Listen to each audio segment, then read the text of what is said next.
رابعہ بصری رحمت اللہ علیہ کو دنیا سے گئے ہوئے 1200 سال ہو چکے ہیں، لیکن ان کا نام آج بھی زندہ ہے، رابعہ بصری۔ رابعہ بصری نہ کوئی شہزادی تھی، نہ کوئی ملکہ تھی، نہ کوئی وہ خوبصورت تھی، نہ کوئی خاندانی تھی، بلکہ عورت ہونے کے لحاظ سے ہر عیب اس میں تھا۔ ان کی عادت یہ تھی، وہ روزانہ عشاء کی نماز کے بعد غسل کر کے کپڑے بدل کے اپنے خامند سے پوچھتی آپ کو میری ضرورت ہے؟ اگر وہ کہتے کوئی نہیں ہے تو پھر پوچھتی مجھے اجازت ہے؟ وہ کہتے اجازت ہے تو پھر مصلی پہ کھڑی ہو جاتی ہے اور فجر کی نماز تک مصلی پر کھڑی رہتی تھی۔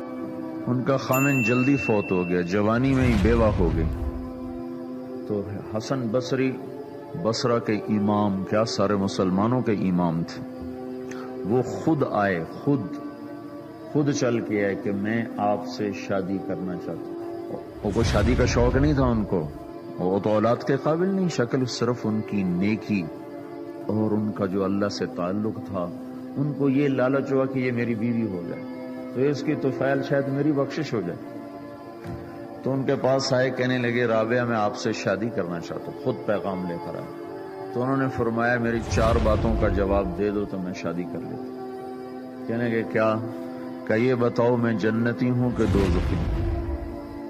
کہنے لگے یہ تو میں کچھ نہیں کہہ سکتا۔ اچھا یہ بتاؤ جب اللہ تعالیٰ قیامت میں اعمال نامے اڑائے گا، کسی کے سیدھے ہاتھ میں آئے گا، کسی کو الٹے ہاتھ میں آئے گا، میرے سیدھے ہاتھ میں آئے گا کہ الٹے ہاتھ میں آئے گا؟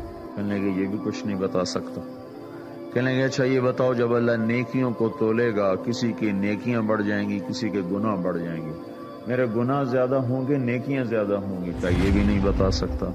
کہ اچھا یہ بتاؤ جب لوگ بول سرات سے گزریں گے، کوئی پار نکل جائیں گے، کوئی نیچے گر جائیں گے، تو میں پار نکلوں گی کہ دوزخ میں گروں گی؟ کہنے لگے یہ بھی میں نہیں بتا سکتا۔ تو پھر فرمایا اچھا جاؤ مجھے تیاری کرنے دو، مجھے ان 4 باتوں کی تیاری کرنی ہے، میرے پاس شادی کے لیے وقت کوئی نہیں ہے۔ جو اللہ سے دوستی لگا لیتے ہیں اللہ دنیا ان کے لیے مسخر کر دیتے، اللہ دنیا ان کے پاؤں میں ڈال دیتے۔ تو جب ان کا انتقال ہوا، رات کو ان کا انتقال، تو اپنی خادمہ سے کہا بس 2-4 آدمی بلا کے مجھے جلدی سے دفن کر دو، کسی کو نہ بتاؤ، صبح لوگوں کو بتا دینا، اور مجھے کفن دینا میری اس چادر میں جس میں تہجد پڑا کرتی تھی۔ تو انہوں نے راتوں رات دفن کر کے صبح اعلان کیا، شور مچ گیا، ہائے کیوں بتایا، کیوں نہیں بتایا، کیوں؟ تو اگلی رات ان کی خادمہ نے ان کو خواب میں دیکھا، سبز لباس پہنا ہوا، حسن و جمال، سورج چہرے پہ چمک رہا۔